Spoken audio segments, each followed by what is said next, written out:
This meeting is being recorded.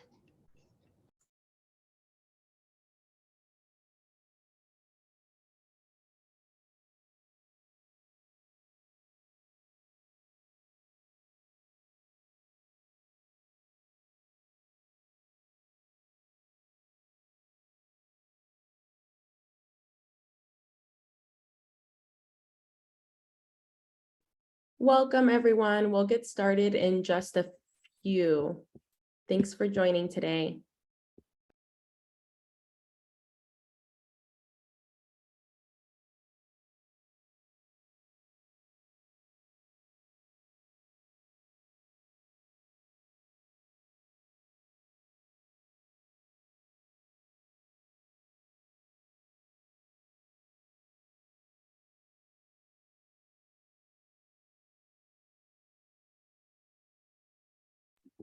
Welcome. We will get started in just a few.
All right.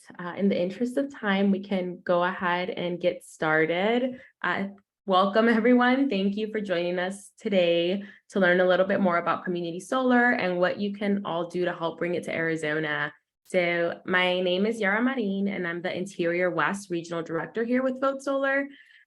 We have a variety of wonderful speakers who will be joining us today, and we will cover all things community solar, provide an update on what's happening at the Arizona Corporation Commission. And we will also leave some time at the end for questions. So we do ask that you write your questions in the chat. And if you have anything that you want to ask, we'll make sure to carve out some time for that as well. I will go ahead and let my colleagues quickly introduce themselves. Hi, everyone. Kate Bowman with Vote Solar as well.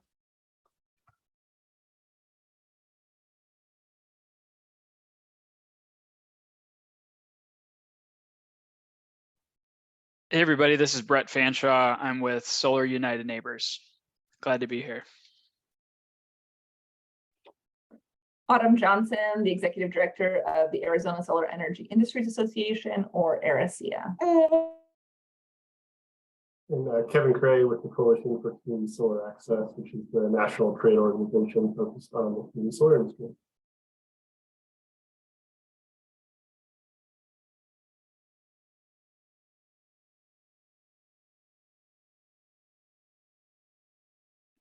Perfect. Kate, do you want to get us started? Yeah, thank you. So to kick off our discussion today, I wanted to start by framing community solar within the context of the broader transition to clean energy resources generally, and talk about how community solar fits into that transition. Over the last several years, as the cost of solar technologies fallen, we've seen the market for solar grow really significantly, and that includes large-scale solar farms as well as rooftop solar.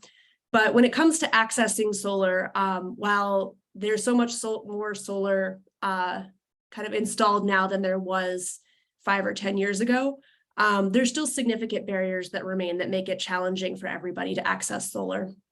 And some of those barriers are physical or logistical. So for example, if you have a roof that faces the wrong direction or it's too steep to install solar on your roof, you might not be able to access the benefits of rooftop solar.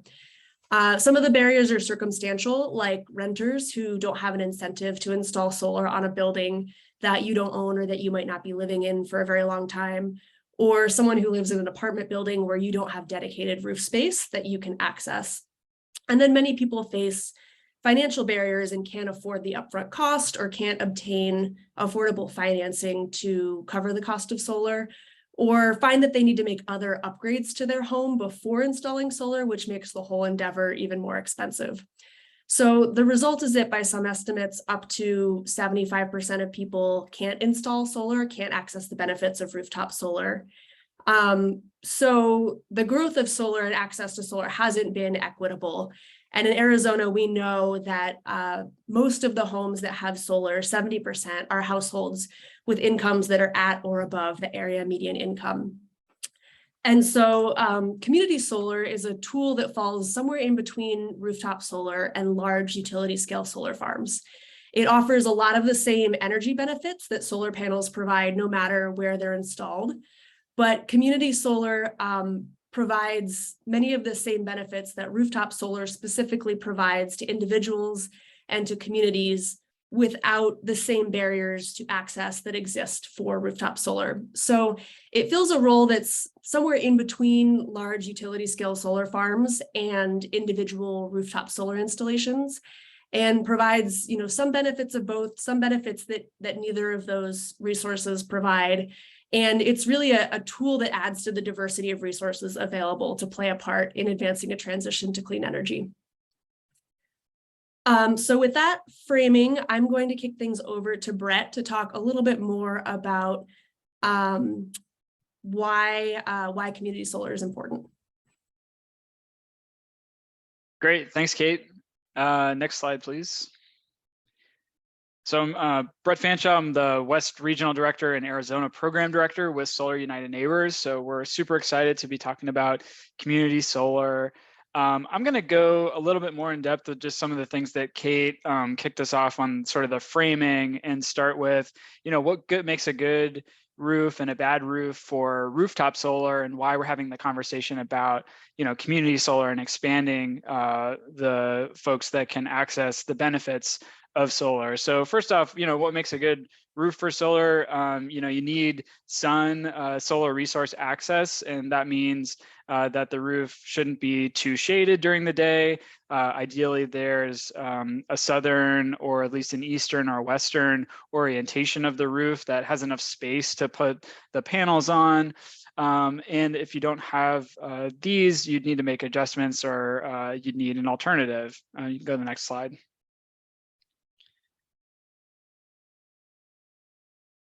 And what makes a bad roof for rooftop solar? If you're someone that wants to participate as a rooftop solar customer, maybe you live in a high-rise apartment building, maybe you live in a condo, maybe you rent, like Kate was saying, or maybe your roof is just in poor condition and needs to be replaced, and there's a steep, that can cost thousands of dollars in addition to the cost of a rooftop solar installation. And so there's a whole set of barriers that that folks can face when wanting roofs. And I'm just going to address the question here while I'm at it. So Bruce asks, what about slate or tile roofs? And that can depend on the installer and on the type of tile. So a lot of installers will not do solar on slate roofs because it's too difficult. And then if you have the old brittle clay Spanish tile, some installers will not install on that because all of those break and then they need to be replaced. But if you have a lot of the newer Spanish tile is more like concrete, and so those can be typically used. But yeah, different types of roofing and the age all can play a role in whether you can actually do solar on your house or not. Next slide. So what's the alternative? Sharing solar. So and before we talk about, kind of what community solar is, first want to just talk about what it's not. So it's not solar on a single home or business. It's also not a bulk purchase program for rooftop solar that my organization organizes, and we're happy to and excited to organize group buys for rooftop solar that we call solar co-ops. But this is not that. This is something else. It's also not a premium green power program that sometimes gets marketed as community solar from different utilities, where they charge you a little bit extra for the opportunity to say your power comes from solar. Community solar is not that either. You can go to the next slide. So what is community solar? It's more something like this. It's shared local power where there's an array that's sited locally, typically within the utility district that you're in. So it doesn't necessarily have to be like in your neighborhood or in your community but in order for you to participate. And then participants subscribe to a portion of the production of the array and receive bill credits that are virtually credited onto the bill of those utility bill of those subscribers and participants. Go to the next slide. So, a little bit more on this. Again, it's installed somewhere other than your property. Typically, this is you're taking a proportion of the share of the community solar project, not all of the share of the project. So you and many of your neighbors and maybe the small business down the street and the school across town is all kind of can participate in one project and receive the benefits from that project. And those are virtual credits that get put on your utility bill. And we'll do an example here in a little bit about how this works. If you want to go to the next slide. So this is just a visual. There's a number of visuals like this to kind of show folks how this works. But if you start from the customer perspective, if you want, let's say you can't get rooftop solar for all the reasons we've described, you can subscribe to community solar projects. I know this says buy solar energy here, but really that this can vary. Typically, you're actually subscribing to a community solar project, and the benefit you receive is bill credits on your utility bill. That project will produce energy that gets sent directly to the utility on the distribution grid, and that the utility will track how much energy it's receiving from the project, and you'll receive credits on your bill proportional to how much you're subscribing to that project. You can go to the next slide. So just quick and dirty billing example, and this will also vary based on whether you might have something called consolidated billing, where everything will just show up on one bill. Often what happens is you will pay the community solar subscriber organization, and then you'll pay your utility. But if done correctly, at the end of the day, you'll be paying less than what you were paying before. So in this example, you used to pay the total to the utility company for this month was $150. Go to the next slide. And now because of the community solar subscription, you're paying the community solar subscriber organization $84 in this example for the proportional output of the electricity. And then your bill to the utility goes down because of those virtual credits. So you pay $84 in this example to the subscriber organization, but you receive $98 in credits on your bill that's been credited. Go to the next slide. And so then your total there, this example, you'd save $14 on your utility bill this month, and it shifts who you pay that month.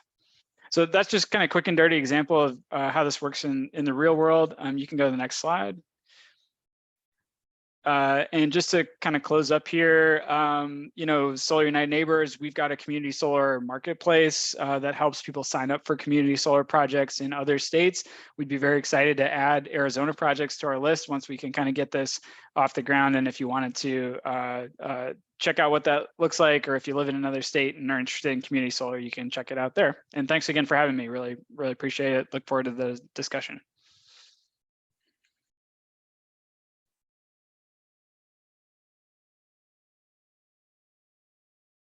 Sorry, I struggled to get off mute there. Yeah, Kevin with the Coalition for Community Solar Access again. I want to talk a little bit about kind of the development process, other places that are doing community solar, as well as kind of some of the economic and jobs development processes that come out of these types of programs. So 22 states, including the District of Columbia, have passed enabling legislation for community solar. Of note, there's not a great deal of standardization across all of the enabling legislation. So each state has kind of taken its own crack at enabling community solar for their state. And this has created, some benefits and some cons. So on the benefit side, there's an ability for states like Arizona to take lessons learned from all the other states that have done things right, and maybe some that have made some missteps, and crafting a community solar program that'll really be the best for the folks in Arizona. They can pull from neighboring states like Colorado, New Mexico, California. They can pull from other leading states like Minnesota, New York, Massachusetts, et cetera, on the East Coast. Each state has found success in certain areas, such as serving LMI populations, enabling robust development, allowing for smaller middle-sized businesses to be prioritized, et cetera. As well as kind of different solicitation mechanisms. So Arizona is very uniquely and well positioned to again consolidate all these lessons learned, put forth a program proposal that'll really bring the maximum benefits to Arizona. Next slide, please. CCSA has led on several economic and jobs development studies. We tend to do these with local universities. The one I'm most familiar with was from the University of New Mexico, the neighboring state of New Mexico. And what it found was that the state could benefit from over $500 million in short-term economic impact, over 3,700 additional solar jobs. And this is not just construction jobs, but these kind of really span the gamut. So these could be sales and marketing, these can be engineering, these can be civil work. There's all types of unique aspects to community solar that go well above and beyond like what you would see at a typical utility scale solar development, which is truly more just kind of like boots on the ground construction type job. It also helps diversify rural and local and urban economies. It brings new tax revenues to these communities and enables them to diversify their kind of portfolio of earnings across their various tax givers. We're working on a similar study with ASU here in Arizona to quantify what the benefits might look like for your particular state based on enabling a community solar program at various project sizes and program sizes. We hope to have those results to share through some media releases here shortly. Overall, we tend to lead to hundreds of millions of dollars in economic development, tens to hundreds of thousands of dollars in additional property tax revenues. Those can be focused statewide or locally. And you just see a great opportunity to develop a lot more jobs, tax revenue, and just kind of general economic development across the state. Next slide, please.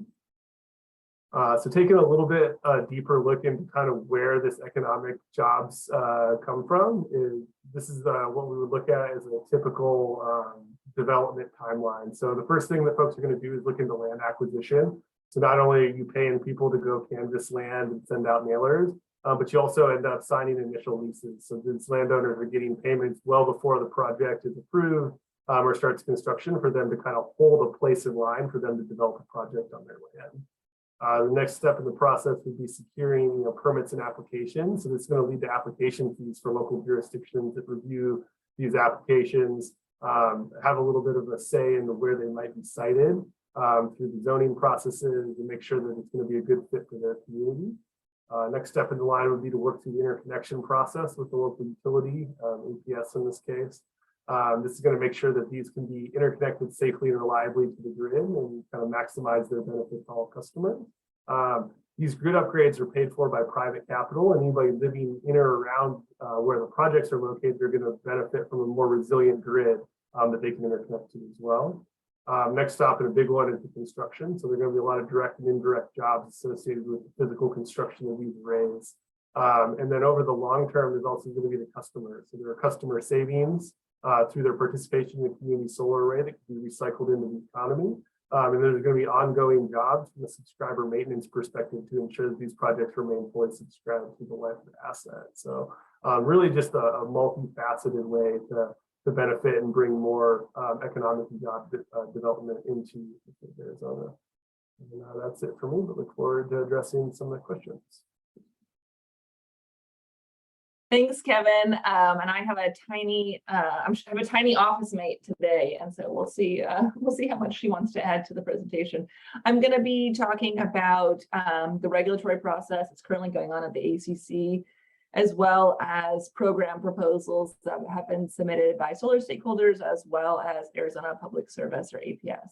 Could we do the next slide? Oh, okay, thank you. Yeah, so sorry, my slides are super wordy. So I'm going to apologize in advance. I'm not going to read all of this, but essentially, the Corporation Commission voted 4-1 back in May to create a working group to look at instituting the first of its kind community solar program in Arizona.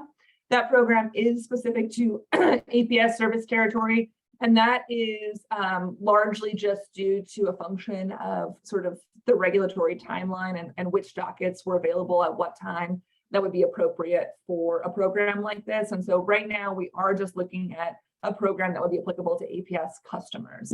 The goal is to have a vote next month in November, and then there would be kind of a 6-month implementation timeline to actually get up and going with community solar. And then obviously you have the entire sort of timeline that Kevin just put forward as far as selecting land and building projects. So they won't be immediately available, 6 months from November, but that's when we would kind of get the ball rolling. We've had many meetings with ACC staff, other stakeholders, and APS at the Corporation Commission. Those meetings were open to everyone. They were very long and very involved, and we kind of like hashed out the details of all the different questions sort of surrounding a first of its kind program in Arizona. Fortunately, as Kevin pointed out, we do have other states to look at. We are not hopefully reinventing the wheel here. We can take the best of different programs in other states into consideration when creating a program that's appropriate for Arizona. I don't know that there's going to be any more meetings. It's possible, but unlikely. And so I kind of expect that the open meeting in which this is voted on will kind of be the next and last meeting about this, as far as this specific docket and this kind of initial program in APS's service territory. The group of logos you see on the right are a number of different solar stakeholders that have been working together to kind of come to terms with some foundational things that we can all agree on as far as the program. We put forward our own proposal as far as what a program would look like. Then APS filed a proposal a couple of weeks ago. I'm going to get into the differences of those in a couple of slides. We are now waiting for ACC staff to issue a recommended opinion and order as far as how the commission should move forward. And then what I would anticipate that we'll have to probably file some amendments and do some additional comments regarding that recommendation and changes we'd like to see. And in case folks do want to go back, you can look at the meetings and the archives at the live section of the ACC website. And the last meeting was last month. Okay, next slide, please. Okay, so here we're just kind of looking at some basic differences between the APS proposal and what I'm calling the Solar Coalition proposal here. Some of the issues are kind of what is the value of community solar and what kind of credit should subscribers get on their bill? How should we determine the methodology of those payments? And over what time period will those payments be frozen and or reevaluated? The actual rate of those also varies by, as you can see, upwards of $30, with APS kind of proposing coming in at the very lowest possible rate for what Arizona uses as net metering, called RCP, or resource comparison proxy, where we are using the current rate, which is about 8.4 cents. The time frame also differs. APS wants to be looking at 10-year planning horizons. That's pretty unheard of in solar. Usually, or any really project in energy, you're looking at more 18 to 25 years, depending on the kind of project. But for instance, small scale utility projects under PURPA in Arizona have a minimum of an 18-year kind of horizon. That's really important for financing of the projects. Also, the size of the projects really differs. So we've proposed a 400 megawatt annual project. That's about 4% of APS's retail sales. APS has proposed a very, very small program of only 140 megawatts. Then there's also some differences between the types of people that can participate. APS has proposed a program in which only residential customers are able to participate, and only folks qualifying as low income are able to participate, essentially in the first year, and a majority low income. In later years, we've proposed about a 20% low income participation, with also some additional small business customer classes to participate, which is what was contemplated in the commission's amendment. Can I have the next slide, please? Okay, so I just want to I've got actually 2 slides I'm remembering on sort of main changes. Now, we filed a APS response, as I like to call it, which is kind of our response to a lot of the things that APS includes in their proposal. There's going to be 2 visuals on the next slides that kind of just give you an example of what APS has proposed versus what is used across the country and what we've proposed. So you can see in red is APS's proposal, in yellow is our proposal, and then what's used in other states around the country are the blue metrics here. And so you can see that, so for instance, the credit that you would be receiving for your subscription to the community solar project in APS's proposal is nearly half of what we see around the country, sometimes only at 25% of what we see around the country. So it is incredibly low. It's, my feeling would be that this is essentially a bit of a poison pill, where the credit rate is so low that the projects would not be financeable, and we would actually just not have a community solar program here. Our proposal is based on the current RCP rate, which we commissioned a separate study by Brattle, which is a group of consultants. They did some modeling to determine that the current RCP rate would make the projects financeable if it didn't continue to drop and stayed at that rate, and that's the 8.5 cents per kilowatt hour. So a few other things I'm going to talk about the time frame on the next slide, but a couple of other things to just note are they have proposed that utility scale and transmission connected projects be included in their proposal, which would basically mean they've also suggested that an RFP, or a request for proposal, be used to determine the projects, and that they can bid into their own RFPs. So essentially, you could have APS just building a single utility scale project that takes up the entire size of the project and doesn't actually allow community benefits as would be traditional in a community solar program. They want to be able to independently curtail the power that comes from these projects, which is not utilized anywhere else in any other community solar programs in the country. We already talked about the size. They also, like I said, want to have an RFP and want to have their integrated resource planning process determine the size of these projects going forward. We support them being included in resource planning, but obviously the resource planning process is an every 3-year process. It's very time consuming. It takes a lot of time to get approved by the commission. And using that to determine the size of the projects would basically make them undevelopable by developers. And then let's see if there's anything else I want to touch on in here. I think it's just also important to note the LMI differences. Can we go to the next slide, please? So it sounds like it's a great idea that more low-income people be included in these programs. I think that the problem is, one is they've actually made it harder for people to determine that they are low income. Sorry, she has a lot to say about this, apparently. Okay. Do you want to have the keyboard? They've made it harder for people to be able to demonstrate that they are low income to participate. Also, assuming that an entire project is going to be filled up by low-income people is really unrealistic with what we see as far as the uptake for other programs that APS has, and would also probably make it really hard to fill and then finance those projects. And so I think you could make an argument that while seemingly like a good thing, it's a little bit of an effort to undermine the entire program.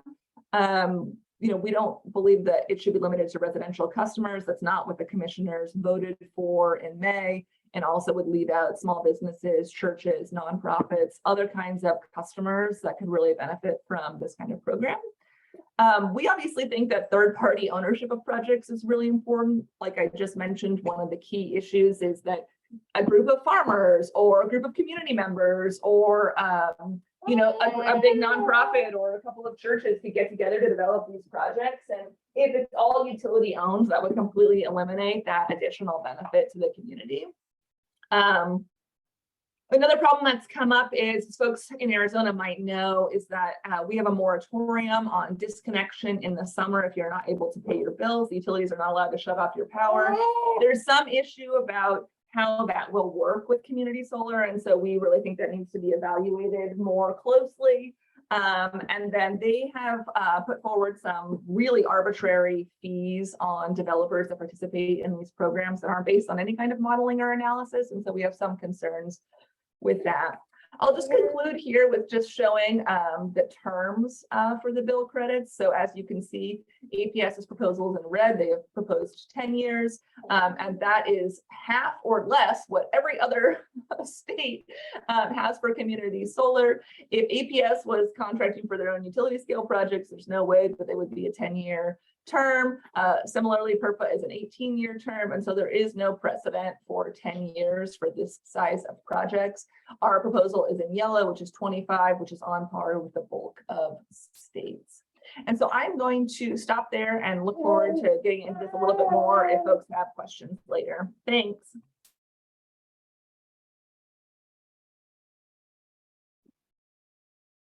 All right, next slide, please. So we've already kind of covered quite a few timelines. Just wanted to do a really quick recap of where we've been, where we're going.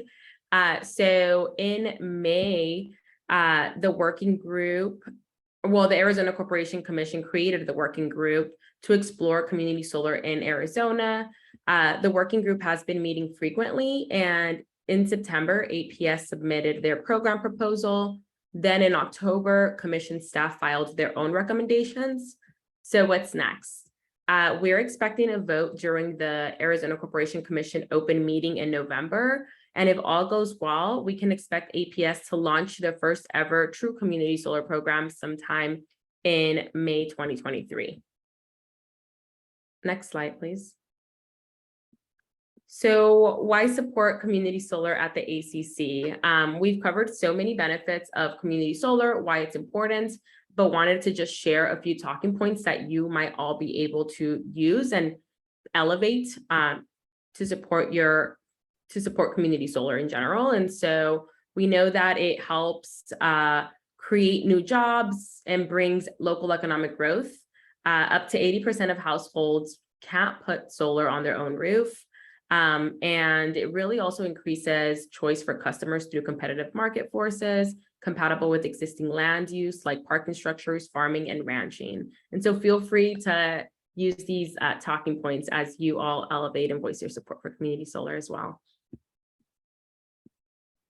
And so how can we get involved? There is a lot going on. And like we've talked about, today, this would be Arizona's first true community solar program. And there's a lot of momentum. And so we really hope that you can all get involved and that you can all support in one way or another. Some of the ways in which you can do that is through signing the Solar United Neighbor petition in support of community solar, which we will attach to the chat shortly. We're also asking for letters of support to the ACC. You can use the docket number that is on the screen. We are asking for community members to attend the working group meetings at the ACC. We are encouraging in-person attendance, want to fill up those rooms And we also have a Vote Solar distribution list where we host, so far it's been monthly, community solar calls with community organizations. And we just kind of strategize and talk about ways we can continue to support community solar and ensure that we are educating our communities as well.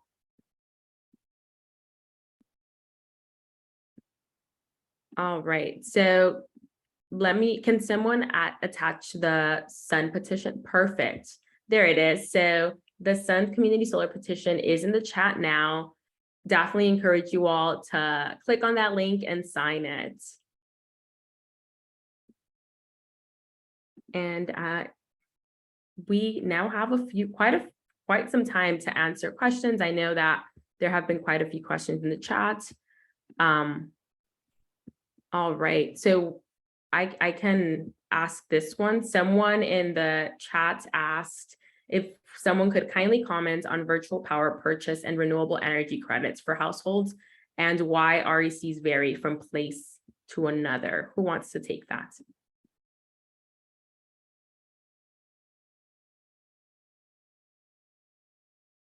I'm happy to jump in. I think the value of the RECs as you look at different markets across the country really kind of depend on like the market construct that are supporting the need for the RECs. So some states have adopted quite aggressive renewable portfolio standards, which is kind of the pace at which the electricity sector needs to essentially move to renewable sources of electricity and kind of remove carbon from the generation mix. So you see some states that are really leading in that and have established like a carbon-free by 2040 or 2050 goal. Arizona's RPS, I'd say, is notably pretty low in comparison to national standards. I think there's been interest from the commission in adopting a new standard for that, but I don't know that anything's really on the cusp of passing. I don't know if others on the call are more familiar with that in particular, but a lot of times that'll kind of drive the monetary compensation for a REC is kind of how much that's worth to the accompanying utility and their compliance with that renewable portfolio standard. I don't know if I want to jump into that can of worms. I guess what I'll just say is the reason why RECs vary by state is because the U.S. Supreme Court has said that RECs are a property right, and property rights are determined by state law, and so that's going to vary by state just as a function of being a state versus a federal creation. As far as Arizona RECs go, I mean, RECs are largely non-existent in Arizona. The commission has broadly been very much in favor of them. Technically, they exist under the RPS, but due to a number of complicated legal issues that I won't get into, they're basically not utilized. And as Kevin said, we only have a 15% RPS, which pretty much all utilities are at or exceed. If we were to move up, it would obviously look different in the clean energy rules, which failed, but those did not include the RECs component.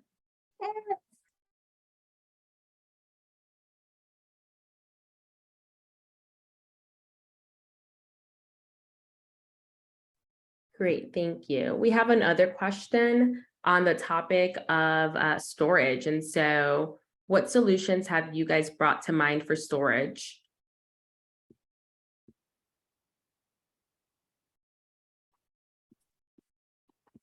Happy to jump in on this one as well. I think the nexus between community solar projects and energy storage is still very nascent nationally. As far as the technologies that are being used, I'm really only aware of lithium ion technology really kind of at scale thus far, particularly the scale that you use for a community solar size array and associated energy storage system.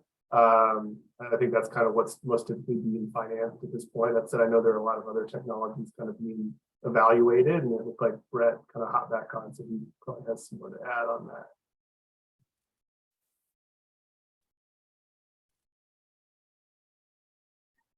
No, I just in the program design, I mean, it's contemplated under the current constructs of the working group to look at it. And I think everybody recognizes that if you paired storage with a community solar project, it would provide additional benefits to the grid, and therefore, customers should receive additional credits on their bills for projects that have paired storage, which would also mean that the subscription fees are higher as well. So because obviously those batteries cost money for developers to pay for them. So there's a lot of the sort of program design elements that would need to be worked out in tandem with figuring out what the bill credit is just for a standard community solar project.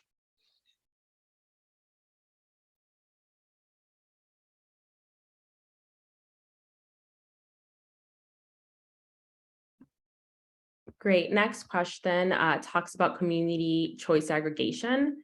So how would community solar mesh with community choice energy? I can jump in on that one. I think community solar and community choice aggregation have some similarities on the surface, but they're really different programs. And community choice aggregation is usually offered at a community level. So you're under community choice aggregation, your local government would actually take responsibility for procuring clean energy on behalf of the whole community. And that requires a process, usually legislative, to set up the system where your local government can sort of step in and play that role. And community solar is very different in that it would be a program that's available to anyone in the community who wanted to participate in it, or, in this case, to certain customers who are eligible to participate in community solar. And so it is, it offers more of a substitute for access to rooftop solar, and that it's providing access to a solar array to individuals or small businesses who can't install rooftop solar on their own rooftop, rather than community choice aggregation, or CCA, which is, a much more complex and broader community level program that is focused on access to clean energy generally, usually to achieve a clean energy goal for the whole community. And maybe it's worth noting, we don't have either in Arizona right now.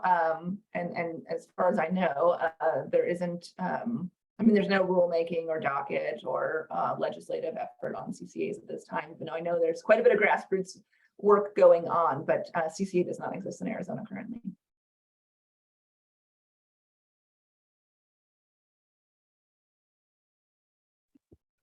All right, the next question we have is, can someone explain what happens when the grid goes down during storms and other outages? I can take this one. I think the benefit in respect to community solar, the benefit that you really see is a higher level of distribution of generating assets. So if there is an issue with one part of the grid, or there's a storm that rolls through, it may be likely that a part of Arizona is cloudy and not producing at full capacity, but it's unlikely that the entire state is.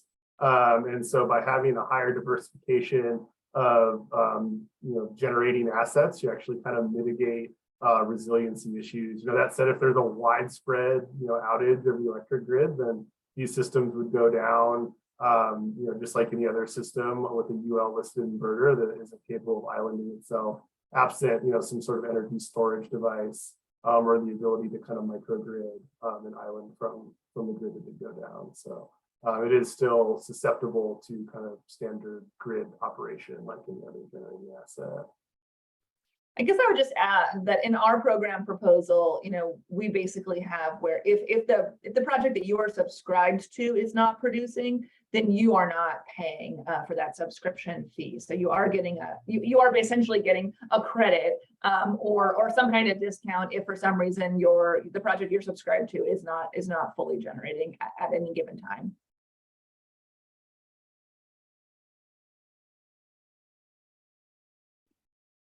Can someone explain how you site facilities in locations where land prices are high, such as Northern Arizona?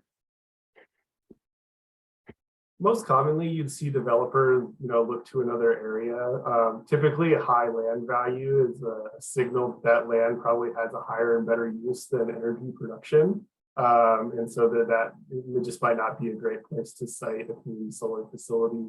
That said, there's nothing that requires them to be ground mounted arrays. So if there was like a large building with maybe some unused roof space, you could certainly take advantage of that and convert it into a community solar array for other members of the community to subscribe to.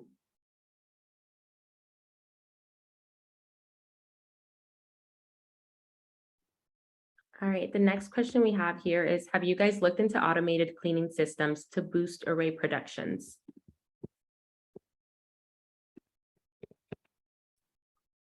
I'm not aware of any technologies along those lines. I'm sure they're continuing to come to fruition. You know, I think people would certainly be open to that, but certainly isn't something that I've looked into personally.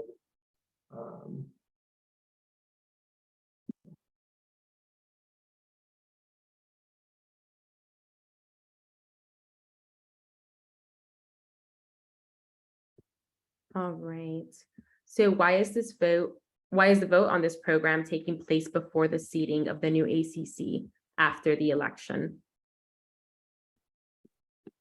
I mean, I'm happy to surmise on this one. So, well, I mean, my general reaction is they're regulators, so the work of the commission always has to go on despite it being an election year. I think it's a really dangerous precedent to say, oh, in election years, we're just not going to do any kind of regulation, which basically means we're only doing work at the commission 1 year every other year. So I think that that's very problematic. We've seen a little bit of rhetoric around that at the commission, but generally I think that is a bad direction to take. And so certainly we want the work to continue regardless of whether or not it's an election year. And I guess I would say that's also true for other branches of government. As far as this specifically one goes, we want the same commission that enacted the amendment to create the working group and has participated in all of the working group sessions to also be the one to vote. It would be really inefficient to do 6 or 8 months of work and then have totally new people that you have to then educate and get up to speed. You'd probably be looking at another 6-month delay. So we already have quite a bit of regulatory lag, which is obviously not great for economic development. And so this is sort of a time is of the essence, and we would like to see it adopted as soon as possible. Thank you, Autumn. The next question asks about the next ACC open meeting. The next ACC open meeting is scheduled for November 9th or 10th. It can be subject to change, and so I just recommend that if you're interested in attending or watching and just kind of logging in online, you can sign up for updates at the ACC website. So the next question we have is, what happens if the ACC approves the Solar Coalition proposal? What if APS pushes back and claims they can't accommodate a larger scale project?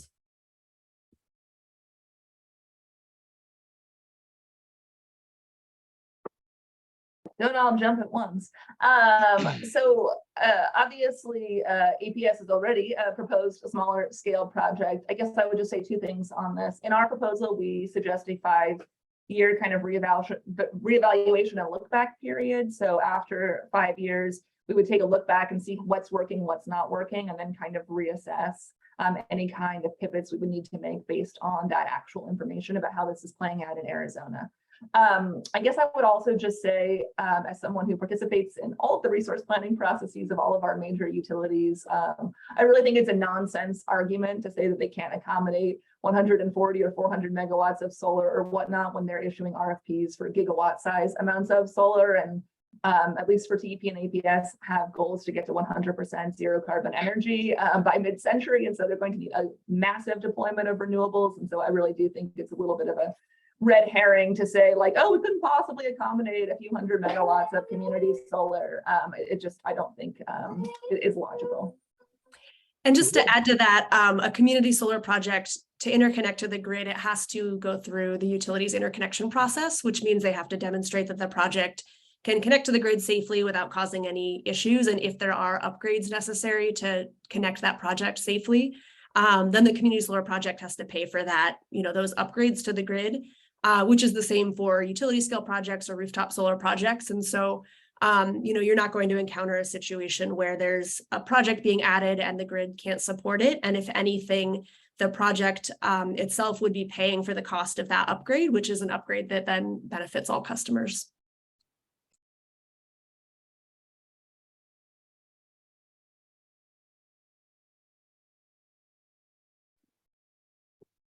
Could someone address the utility shutdown, the moratoriums for community solar customers.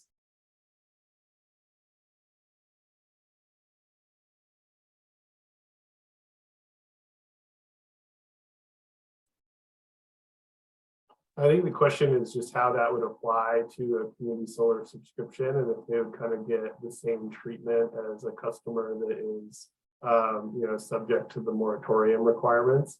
From my perspective, the core difference is that community solar projects and facilities are really providing monetary bill credits to their end use subscribers, so they're not providing, the actual electrons that they would use to turn on critical infrastructure like the AC unit to keep them able to survive in a very hot summer day. So I think they're just kind of providing fundamentally different services to these end use customers. And that is kind of a core component of community solar, is that you're not replacing your energy provider like you would with more of a CCA type of a construct. You're just supplementing that with your ability to participate in this voluntary program to access monetary bill credits based on the system's production. So certainly understand, the interest in helping to further accommodate that, but I just think that it's a fundamentally different issue that's trying to adjust or address different concerns.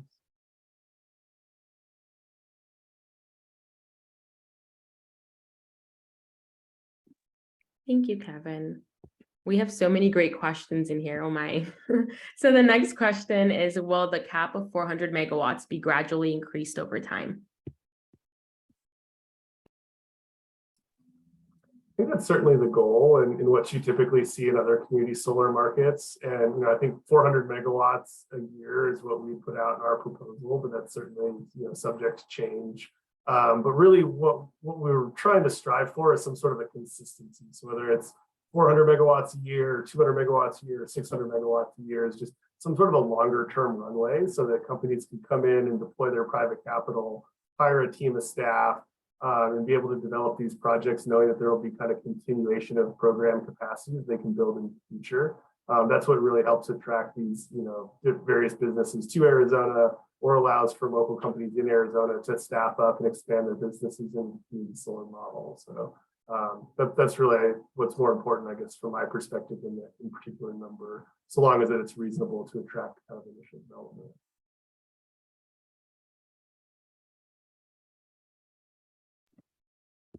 Thank you. Next question, is this the best option for propelling conversion of energy production to green sources? Or do you see this as a complementary option to other approaches we should also be voicing support to? And which ones should we be supporting beyond community solar? I think it's absolutely complementary to other options. And, as I mentioned in the introduction, it is a way to expand access to solar and make sure that all customers can access the benefits of solar that's not currently available through other options like rooftop solar. But there's absolutely other types of clean energy resources that are going to be really important to the grid and that are going to help to improve resiliency of the grid and kind of build a clean energy future. So things like battery storage, things like advancing EV charging, and particularly ensuring that customers are, have incentives to charge their EVs during times when solar is available, so that you can take access or take advantage of all of that, clean energy when the sun is shining, rather than charging your vehicle at night. So I think there's a lot of different moving pieces that need to work together. And when they do work together well, can really build a cleaner and affordable and more resilient grid. And community solar is definitely one piece of that, but it's not the only solution for sure. Yeah, I guess I'll just tag team there. I mean, two things. The first one is, that's kind of what resource planning is for, right? That's why the utilities engage in resource planning, to look at different types of generation technologies when they produce the transmission that's necessary for them, et cetera. And so my second point would be, I don't think too many people that work in the energy sector are advocating for just sort of one solution to the energy transition. In fact, I would caution you that anyone who thinks that there's just one thing we're gonna use to solve something is probably wrong. And so it is a myriad of things, and obviously a more diversified grid is more reliable.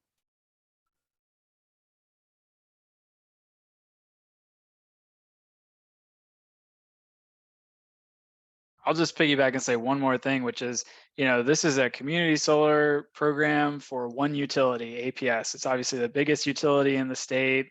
So community solar is one tool in the toolbox to expand, access to the benefits of solar to more people, but this would just be for, APS customers right now. So there's lots of folks that are TEP customers, that are SRP customers that, would also, we want to expand solar access to more folks across Arizona. So I think, this is just one step in the community solar bucket, but totally agree with, what's been said on, there's a whole host of other clean energy solutions that we need to be pushing for. Thanks for the question. All right, I think we're almost getting to the end of our questions here. So next question is, what provisions are there in the proposal for a more renewables friendly electric grid?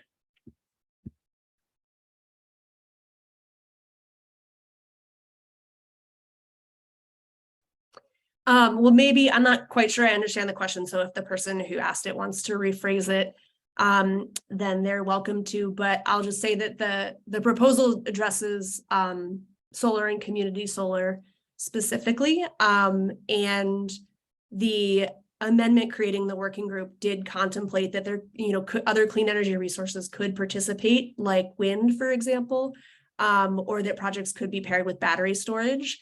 And there aren't examples where those sorts of programs have been implemented in other places in the country. So there's not examples of community wind projects because, I think mostly because wind projects there are more limited places where wind projects can be sited. And then again, battery storage absolutely could be paired with a community solar project in the future, as long as there was a structure to sort of compensate battery storage appropriately for the benefits that it's providing to the grid as well, to make it possible to build those projects. But this program specifically is really focused on solar, because that is how most programs across the country have been successful, focusing on solar resources.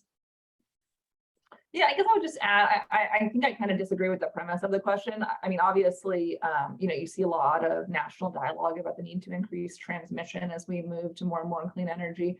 I guess I disagree with the premise in that it sort of buys into the talking point that we need fossil fuels because that's how our current grid is set up. I think that the real issue is we do need low carbon, sort of firm capacity resources to balance out intermittent resources, but I don't think that there's necessarily a bias inherent in the grid that is anti-renewables. And so I guess I would challenge you to think about it in a little bit of a different way. Russell, I see you have your hand up.